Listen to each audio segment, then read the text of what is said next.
All right, this is the Thesis and Dissertation Formatting Workshop. I'm Lauren Beaver. I'm from the Graduate School. I work with students to make sure that they're formatting their document correctly and that they complete their final submission requirements. This workshop comes with a little bit of a disclaimer. We do not actually read your document for content in the Graduate School, so that means that this workshop will not be going over the actual writing or research of your thesis or dissertation, and we won't be going into detail about any particular writing style. So the easiest way for me to tell you what we will be going over is to talk about our website, which you can get to by going to graduateschool.utsa.edu. Once you're there, click on Current Students and then Thesis and Dissertation. This is where you can find all of our information.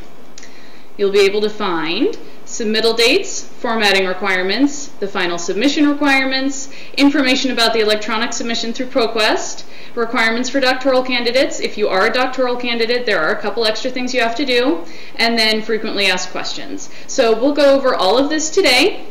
Like I said, please take advantage of our website. It's a great resource. We update it frequently, so everything will be up to date, and you can find everything that you need there. So let's start by talking about your deadlines.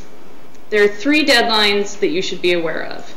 The first one is the graduation application deadline. This is actually through graduation coordination, so make sure that you check their website for the current deadline for whatever semester you're planning on graduating. You can also find it on the UTSA academic calendar, and if all else fails, call our office and we'll help you out with it. For the graduate school, you need to know about the preliminary draft deadline. This is your deadline to submit basically a rough draft to the graduate school. It's not required, but it is strongly recommended. We do post this deadline a few semesters in advance so that you'll know based on what semester you're graduating when you need to turn this in. Go ahead and you can turn it in anytime before this deadline.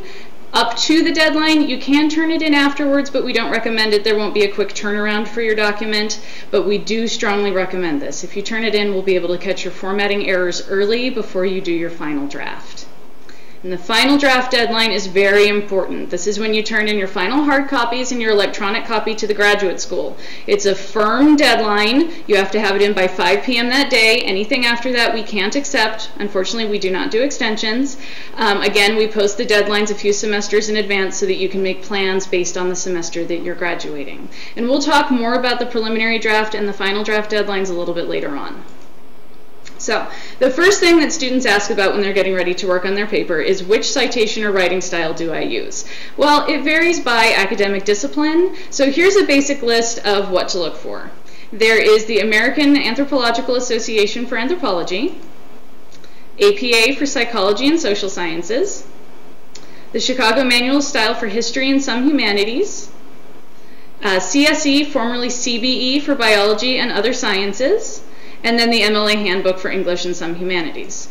If you're not sure which style to use, talk to your supervising professor, that's what we recommend, or you can use the Standard Turabian Manual for Writers. If you're unsure how to use the writing style, again, you can talk to your supervising professor, or you can visit the UTSA library or their website at lib.utsa.edu. Like I said, we don't read your document for content, so we won't be checking your individual citations, so please make sure that you're in communication with your committee and your supervising professor about this. What we do check is our formatting template. The Graduate School has a template for your formatting. It's online on our website. You can download it. It's in Microsoft Word format. It's extremely important. If you use this template, it'll make everything much easier.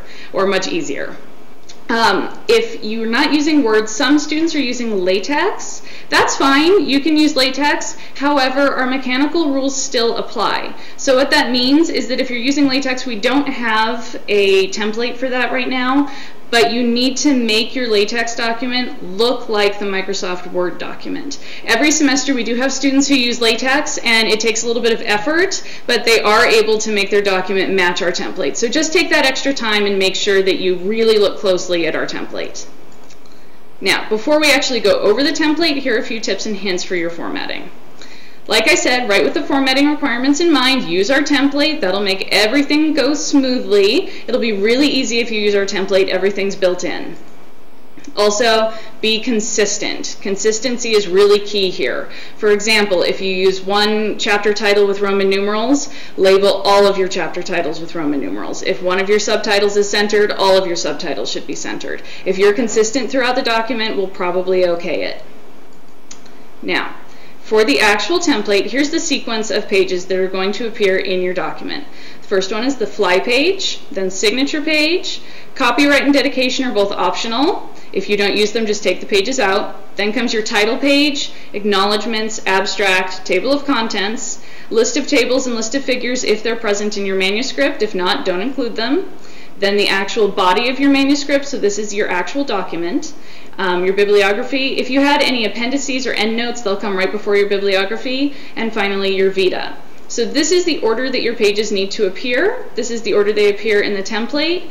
And the thing that I've noticed helps students most is if we actually go directly through the template page by page so you can see what's required of you. So let's go ahead and do that. Starting with the fly page, again, this is the very first page of your document. You don't need it for your electronic document, just the 2 hard copies that you turn in. We'll talk about your final submission requirements later. So this is just a blank page. It's not counted. Delete the red words if you're using the template. Just delete them, leave the page blank. If you don't want to include it in your Word document, then just put a blank sheet of paper on top of the 2 hard copies you print out. Next comes your signature page. The signature page is possibly your most important page for your formatting.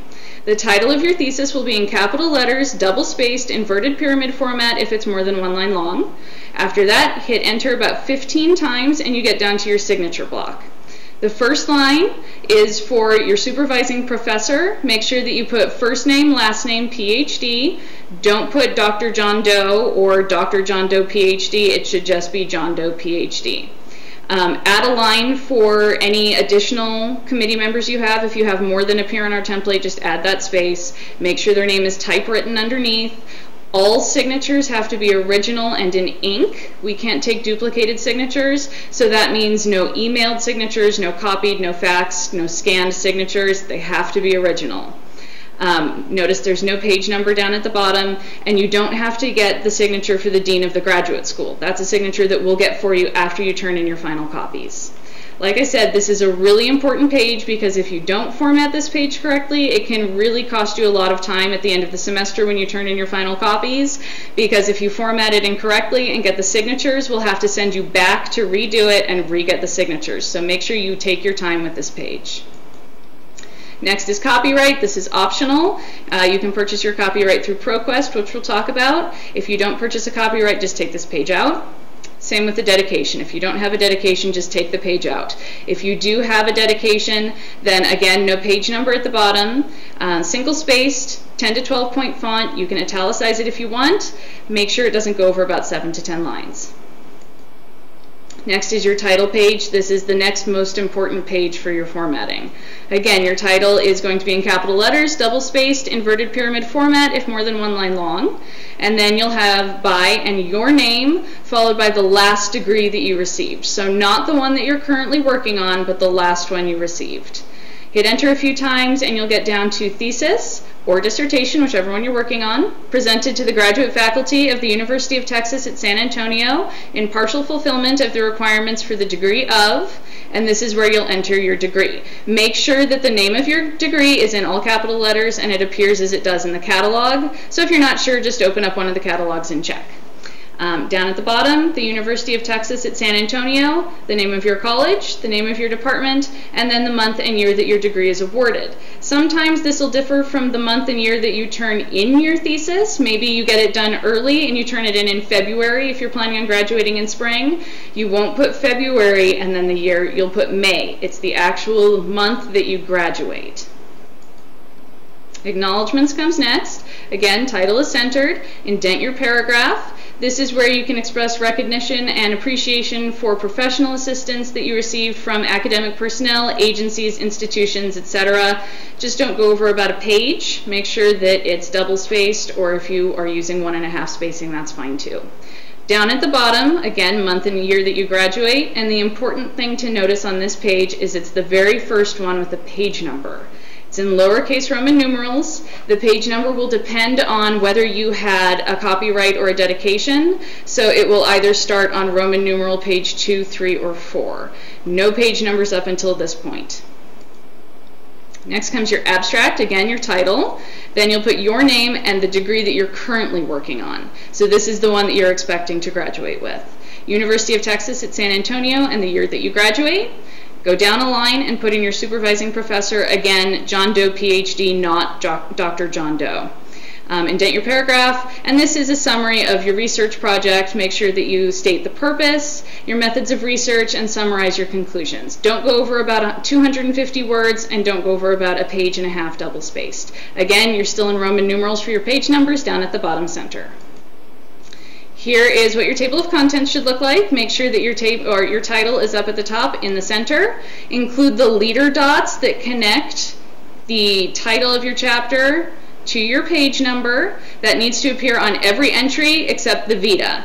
The Vita will have no page number, no leader dots. Again, you're still in Roman numerals, and notice that nothing before the acknowledgments appears in your table of contents. So no signature page, copyright, dedication. Make sure you start with acknowledgments. If you have tables, list of tables, formatted the same way as your table of contents. List of figures, same way. And now you get to the text of your document. Chapter 1, some of you will actually start with an introduction, and then the next one will be chapter 1. So the first page of your document, note that this is going to start on page 1. This is the first one with the numerical number or the Arabic numeral. It will always be page 1, no matter if your table of contents ended on page Roman numeral 28. This will be page 1. Also notice that your chapter title is going to be at the top in the center, and every chapter begins on a new page. Next page, we're still in your text. For your subtitles, go ahead and format that according to your writing style. On this example, we've got it in the center. Your writing style might have it off to the left. That's fine. Follow your writing style and be consistent. So you continue through your text until you get to the end, then you get to your bibliography. A couple things to note here: you can call it bibliography, works cited, references, whatever you should according to your writing style. You should follow the format of your manuscript, so again, the correct writing style, talk to your supervising professor. It is okay with us at the graduate school if you single space each entry, as long as you put a space between it. However, you should follow your writing style. If your writing style says that the bibliography should be all double-spaced, that's what you go with. Again, notice you're also still down here. You're in Arabic numerals. You'll continue all that way until the Vita. The Vita is the last page of your document. We'll talk about the Vita in a little bit more detail later on. So for now, just note no page number on the Vita. Again, the title is in the center, and you're indenting your paragraph. This is just a short biographical summary of yourself. Don't go over a page. So that's our template. That's what you need to know. There are a couple technical parts of the template that you should know about as well. For example, your margins. For your margins throughout your entire document, the top and the left margin should be 1.25 inches. The bottom and the right should be 0.75 inches. The reason it's a little bit off-center has to do with the binding. When you turn in your final copies to the graduate school, they eventually go to the library where they're bound and archived. The top and especially the left margin are most often affected by the binding, so you need a little bit of extra space so that you don't put in all this hard work and effort on your document only to get it to the library and you can't read the left edge of your document. So follow these closely. We do actually measure them when you bring them in to be checked. Like I said, left and top are the absolute most important. Spacing. For your signature and title pages, refer to the template for the correct spacing. They're unique. For the rest of your document, it needs to be double-spaced or 1.5 spaced throughout the entire document. You can't single-space the text of your document. There are a few things that you can single-space, but it's optional. It's only if you want to. Quotations, footnotes, and lengthy tables can all be single-spaced to save yourself room. For example, if you have a table that stretches across 2 pages, maybe the first 3 lines are on the second page and you don't want that, go ahead and single-space the table so it fits on 1 page. Also, like we talked about, entries in your bibliography, in your table of contents, list of tables, and list of figures can be single-spaced. However, just put a space between each entry so that the words don't all cram together. For your fonts and sizes, Times New Roman and Arial are acceptable fonts. Sometimes students use Courier or Calibri, that's okay too, but typically we see Times New Roman or Arial. Please don't use script fonts or decorative fonts. It needs to be in a very standard font. For your sizes, font size 12 points throughout the document. If you want, you can use 14 points for headings and titles. Again, it's optional. If you don't want to do that, just have the whole document be 12 point and you'll be fine. But like I said, be consistent. So if you do choose to have a title that's at 14 points, all titles should be at 14 points.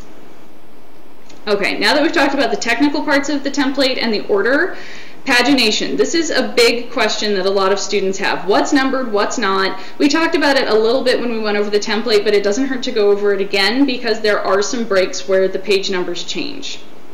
So here's the order of your template again.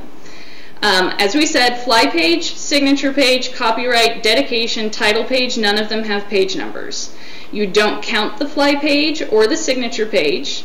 You will count the copyright, dedication, or title page. So if you include those, make sure you count them when you're determining what number to put on the acknowledgements page. The acknowledgements page is the first page with the page number, lowercase Roman numeral in the bottom center. You'll continue with that through the abstract, the table of contents, list of tables, and list of figures. They're all counted. They all have lowercase Roman numerals in the bottom center. Then you change the text, like we talked about. You switch over to Arabic numerals. Chapter 1, or just the first page of your document, if you're starting with an introduction, will always begin on page 1. If you have endnotes, if you have appendices, again, continue with the same numbering. Bibliography, continue with the Arabic numerals. You stop at the Vita. The Vita doesn't have a page number, and just like that, it reflects in the table of contents. No leader dots, no page number for the Vita. If you have questions about page numbering, then you can always call me or email me, and I'll help you out with it. But some of the most common questions with pagination are the following. For example, how do I remove the page number from the Vita page? This is probably the most common question that I hear. It's actually pretty easy. You need to add a new section break or a page break, and this is if you're working in Word. So you'll create a section break to separate your bibliography or your references, works cited, whatever you're calling it, from your Vita.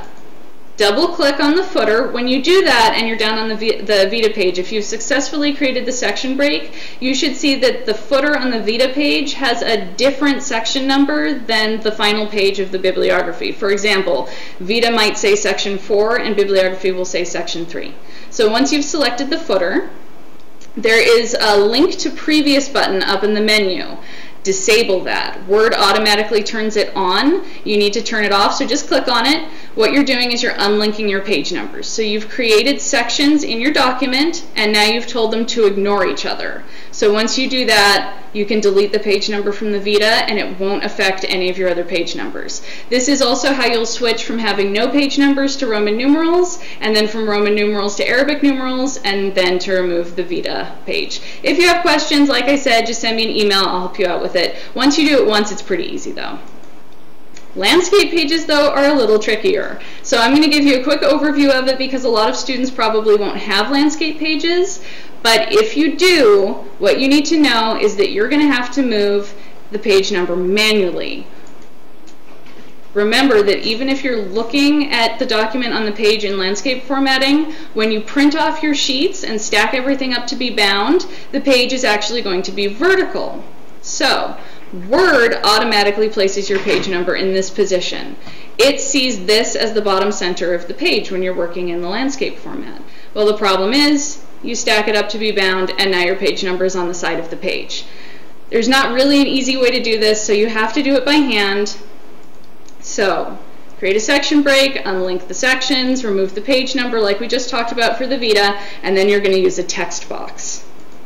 So I'm just going to give you a really quick overview of how to do it. If it turns out that you have a lot of landscape pages, then we probably need to talk.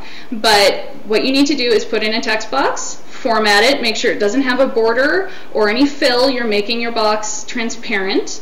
Change your text direction to vertical. There's just a little button in the menu to do that. Click it, it'll switch your text direction. Change your margins to 0.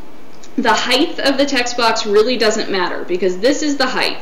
So it can stretch the full length of the page, that's fine. The width is the important part, so we suggest changing the width to about 0.15 inches. Once you've done that, make sure that the page number is centered and completely visible. Drag it over to the right spot on the page, and once you do that, now your page number is down at the bottom in the center where it should be. Once you've done this, you can just copy and paste the page number into the rest of your document, so it makes it easier once you've done it the first time. But like I said, if you have a lot of landscape pages and you really want to know how to do it, we have very detailed instructions, so you can email me and I'll send those to you, or if you just have a lot of trouble, come in and meet with me and we can work on it together. The landscape pages can be pretty tricky.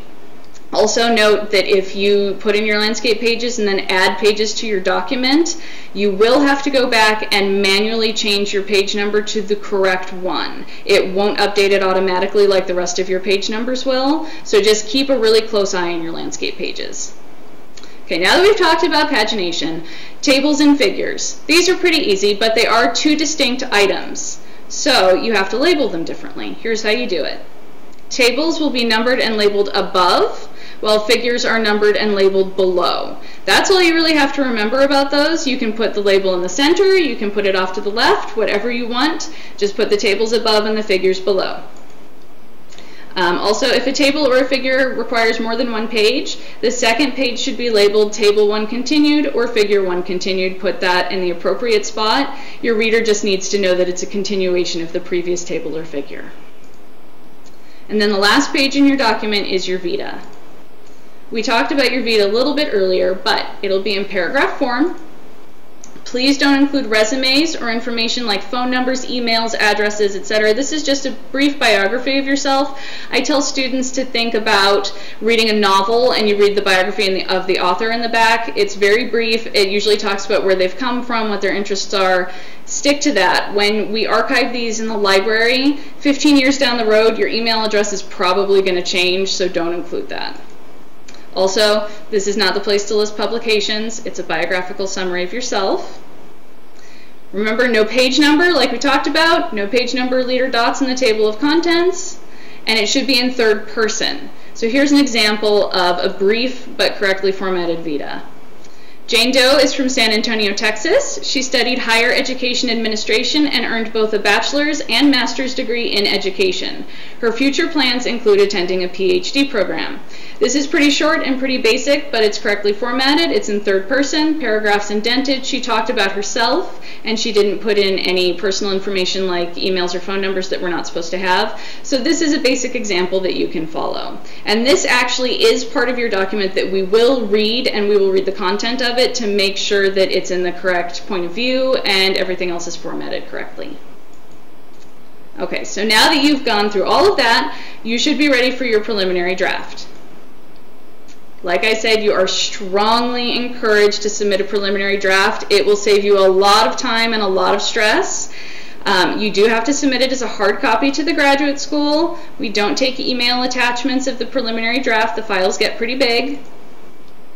It's due no later than the preliminary draft deadline. You can bring it in any time before then. It doesn't need to be 100% complete to bring me your preliminary draft. Whenever you're ready and you want me to check the formatting, go ahead and drop it off at the graduate school. Within about 3 days, I should call you to set up a meeting to go over your revisions.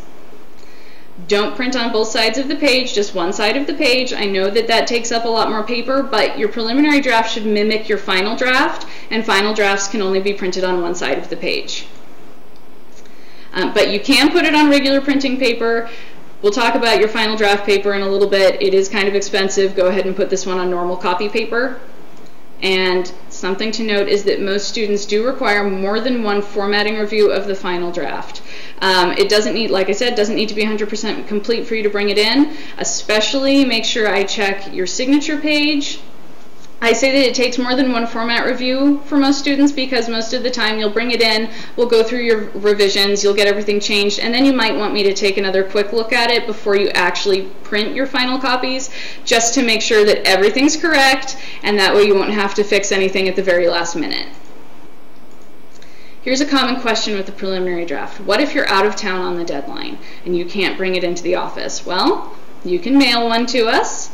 No email copies will be accepted. You can also have one of your friends drop it off at the office. That's fine. We have a drop-off form that just has some basic information on it, so as long as your friend can fill it out as best as possible, that's okay with us.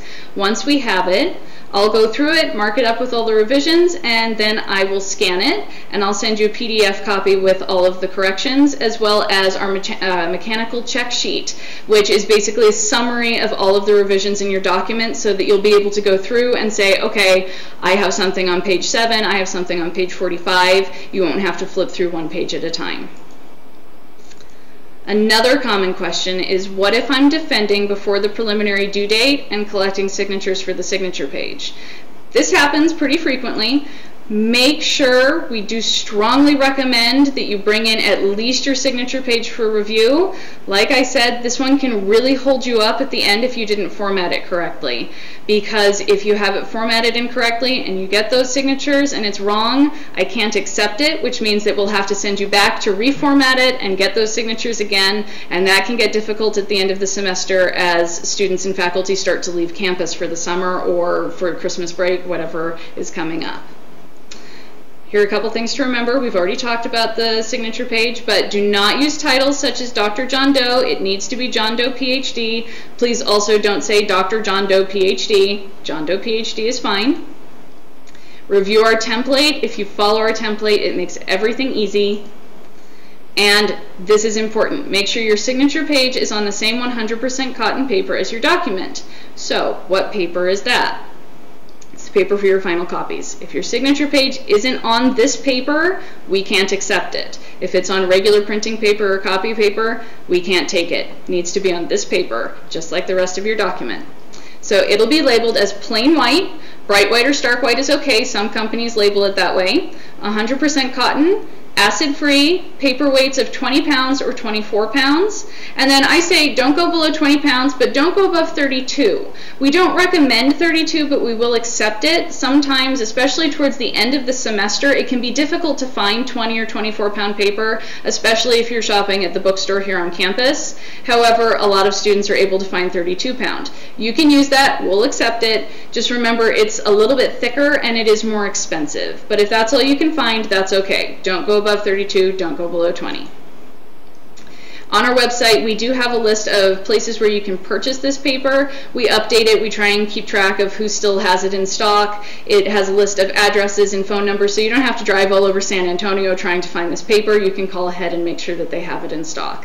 And again, that can be found under thesis and dissertation and formatting requirements. If you have questions about the paper, just let me know. Send me an email. And I do have some examples of this kind of paper in my office if you need to take a look at it. Students often ask if it's okay to have a watermark. Yes, it's okay to have a watermark on your paper, but if you buy paper with a watermark, make sure that when you hold it up to the light after you print, the watermark is facing the correct direction, it's not upside down, and it's readable. So print a test page before you print your whole document if you have a watermark, just to make sure you're putting the paper in the printer in the right direction. Okay, so you've worked on your document, you've had it checked for your preliminary draft, you bought your paper, you're ready for your final submission requirements. Here is what you'll have to do. You're going to submit 2 hard copies of your manuscript to the graduate school, which is MS 4.01.50. Now make sure it's on that paper we just talked about. Each of the copies has a signature page with original signatures. You'll drop it off at the office, fill out a drop-off form. If I happen to notice that there's anything incorrect in your final documents, I'll try and call you as soon as possible and let you know there's a problem on page 45. Can you please reprint that page and bring it back in? You also, by the final draft deadline, need to submit 1 electronic copy through ProQuest, and we'll talk about that in a lot more detail in just a minute. The link is on our website. And by the final draft deadline, if you're a doctoral candidate, you also have to complete the survey of earned doctorates. Again, this is on our website. So your ProQuest submission, this is your electronic submission. You're required to do this. I'm able to track who has submitted. So we have a lot more information on our website, and once you get into ProQuest to do this, just follow the link. ProQuest will prompt you to create an account, and they have a lot of detailed information about their different publishing agreements and different options that they offer you. Once you get to ProQuest, it's completely your choice. We don't have a requirement for the type of publishing that you do. Choose what suits you. For example, if your committee asks you to delay your publication by 6 months, that's fine. There's an option for that in there. Completely personal choice. There's also no fee to upload your thesis or dissertation to ProQuest. There used to be, and they have waived that, so it's now free to upload. So like I said, go to the website, get into ProQuest, and then it'll start prompting you. It's really easy. It walks you through it step by step. So you'll enter your contact information. Make sure that you use contact information where you can be reached in a few months if you know it, because as ProQuest reviews the documents, they may need to get a hold of you. Next, you'll do your graduate work details, degree type, title of your manuscript. Like I said, it walks you through it step by step. Now, this is the step. You have to upload your document as a PDF. It's required, even if you worked in Word or in LaTeX, it has to be a PDF that you upload. So if you don't have the software to create it yourself, you can do that with Adobe Acrobat. But if you don't have that, there is a Word to PDF conversion tool on their website. So just plug in your file, hit go have a cup of coffee. It takes a little while to convert it. When you come back and it's done, go into History of Conversions, save the PDF file to your computer, upload the PDF. That's all you have to do. ProQuest really does all of the work for you. Something to note, documents over 500 megabytes cannot be uploaded into ProQuest. This happens very infrequently. Most of your documents will never get near this size, but it is something to keep in the back of your mind just in case. If that happens, then what you have to do is burn your file onto a CD, send one to ProQuest, send another CD to the graduate school so that we have a copy of your document, kind of a receipt that you've submitted it to ProQuest, and then ProQuest will upload the document for you. Okay. Next step is uploading supplementary files. Some of you may have sound or movie files or large spreadsheet files. There's a place where you can upload those. The movie and sound files get burned onto a CD, I believe, and then put in a pocket in the back of your bound copy. Spreadsheets, same way, printed off, folded, put in the back. This is also where you can purchase your copyright. It's through ProQuest. It's optional. The ProQuest fee for the copyright is currently $55, so keep that in mind when you're going through and submitting. Like I said, optional. If you purchase one, make sure that your document has the copyright page up at the beginning. If you don't purchase it, take that page out. You also have the option through ProQuest to order personal copies. You get a discount, 45%. If you order copies, then they're available about 3 to 4 months after we release the manuscripts to ProQuest, and we do that after the end of the semester. So if you turn in your manuscript at the beginning of the semester, you do have quite a while that you'll have to wait. We release them as a batch at the end of the semester. But ProQuest does a really nice job with their binding. It comes out like a hardback book. Really nice quality. If you upload anything in color, they print it off in color. It looks really nice. We have examples up in the office if you want to take a look at one before you order the copies. However, you can also order, or you can take your document to FedEx Kinko's. They do binding services as well. It's less expensive. They do the tape binding or comb or coil binding. Again, we have information about the pricing for both of those on our website, and we do try to keep it up to date. Okay, so that's your ProQuest upload. Has to be done by the final draft deadline. If you're a doctoral student, you also need to do this. If you're a master's student, you don't have to worry about this. So, doctoral candidates, you need to do the Survey of Earned Doctorates, the SED. The link can be found on our website. It's under Required for Doctoral Candidates. And it needs to be completed online. It used to be something that you completed on paper and turned in to us. Now it's on the internet. Make sure it's by the final draft deadline.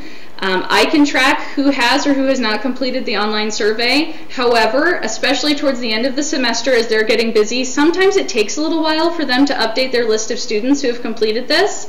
So I recommend at the end of your survey, fill in your email address and my email address, which is lauren.beaver@utsa.edu, in the 2 blanks on the last page of your survey. That way, I get a copy of your confirmation sent directly to me, and I can go ahead and mark off that you've completed that requirement. Otherwise, the final draft deadline might come and go, and I'm not sure if you've completed it or not, which means that I'm going to be calling you and asking if you've worked on it. So go ahead and just send me your confirmation, and it'll save you some time. Now you've done all of that, so hopefully up next is graduation. If you have questions about graduation, commencement, ordering your regalia, that's through graduation coordination, not through the graduate school. You can visit their website. It's at utsa.edu/registrar/graduation.cfm. You can also head over there to their office. You can give them a call, but they're the ones who handle questions about that. Remember, turning in a thesis or dissertation to the graduate school does not necessarily mean that you will be graduating. Your degree audit needs to clear, final grades need to come in, all of that needs to happen before you can graduate. If you have questions about your program of study or about your final grades, then contact your graduate advisor. That's not something that we have access to, so questions about that need to go there. And if absolutely all else fails and something goes wrong, let's hope it doesn't, but if you've turned in a thesis or a dissertation and you didn't meet all of your graduate requirements, then we'll just call you to come and pick it up, and you can try it again next semester. Okay, so we've gone through the bulk of it. Let's talk about a couple common problems that come up when people are working on this and they're getting to their final draft. One of my professors is out of town and I'm unable to obtain their signature. Can I have an extension? Otherwise I won't be able to graduate. Unfortunately, no. You must secure all of your required signatures ahead of time. It's the graduate school's policy that we do not offer extensions, so you have fair warning and you have plenty of time to be able to do this. Make arrangements. A lot of students do run into the problem that one of their professors is out of town, out of state, out of the country, and you have to have the original signature. Like I said earlier, we can't take scanned signatures, emailed signatures, copied. So if they're out of state or out of town, wherever they happen to be, you might have to mail your signature page to them. I've had some students before who have to overnight the copy of their signature page to these people who are out of town. You just do what you have to do. Make the arrangements to get those original signatures. Again, I need more time because I'm defending during the final draft deadline. Can I get an extension? No. You need to make arrangements to defend at least 2 to 3 weeks before the actual final deadline. We recommend 2 to 3 weeks because it's quite common that when you do your defense, your committee will recommend revisions to your document. So you need to allow yourself time to make those changes, maybe add whatever they ask you to do. It can be adding material, it can be small changes, it's up to your committee, but don't stress yourself out by waiting until the last minute. Let's say that the deadline is on May 2nd and you defend on May 1st, and they ask you to do a lot of changes, you're really going to be scrambling to get that done in time. So allow yourself a couple weeks to make those changes. And that way also, when you turn in your final drafts, if we notice a problem, you have time to go fix it so that you don't turn it in at 4:55 and then you have to go reprint 25 pages by 5 o'clock. So allow yourself time, don't stress out about it. All right, a couple bits of helpful information. You can sign up for instant access to What I Wish I'd Known, dissertation or thesis writing tips from those who have been there, done that. This was a gift from the Academic Ladder and the Academic Writing Club. Just go to this website, academicwritingclub.com/tips, put in your email address, and it's got a lot of great advice for people who have been working on their document, advice for writing, research, all of it. If you're kind of hitting a roadblock and you need some help, take a look at this. It's a really good resource for you. If you need writing assistance, you can go visit the Judith Garner Center for Writing Excellence. It's in the McKinney Humanities Building. You can also visit their website. Like I said, we don't read it for content, so if you need help with the actual writing and research, you will need to use one of your other resources on campus. There's also the Tomas Rivera Center for Student Success, and you can find their graduate student section online at utsa.edu/trcss/gsla/index.html. They're a great resource for people who are working on their thesis or their dissertation. They have a lot of support for it, so check them out. And this is my contact information. If you have any questions about the material that we went over today, feel free to send me an email, give me a call. You can just walk up to the office, head to the main office of the graduate school. It's MS 4.01.50. Ask to talk to Lauren, and I will be glad to help you out. So this was our thesis and dissertation formatting workshop. Thank you for your attention, and I hope to work with you soon.